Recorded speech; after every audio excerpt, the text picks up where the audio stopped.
So I'm seeing some people voice some concerns about Xi Jinping and Vladimir Putin meeting once again. They meet like once every year. It's the annual meeting of evil leaders that takes place.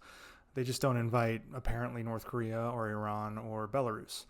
But nonetheless, people get concerned about it. And they ask me, am I concerned? And the answer for me is no, I am not concerned about China and Russia meeting. And I'll give you some numbers as to why, because numbers tend to paint a better picture than just gut feelings and things of that nature. The first two numbers I'm going to give you are $690 billion and $240 billion. $690 billion is how much the US-China trade amount is in total. $240 billion is how much Russia-China trade is.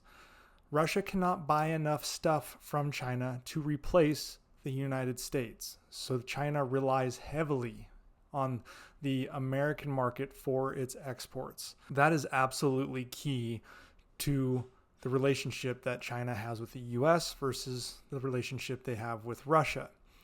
This also doesn't count any kind of EU trade, which the European Union goes the way the US goes traditionally when it comes to economics, because the European Union absolutely doesn't want to lose the United States as a partner. Now, these numbers don't actually show something else that's very, very important, and that is foreign direct investment, which for the US to China was $124 billion in 2022. That's how much money Americans, American companies, various entities, doesn't matter, Americans in general, invested into China.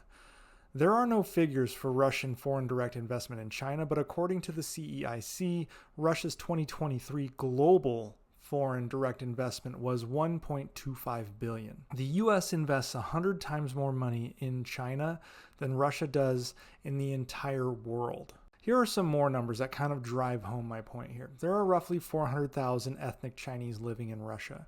There are 5.4 million Chinese living in the United States. There are 35,000 Russians living in China. There are 70,000 Americans living in China, twice that of Russia.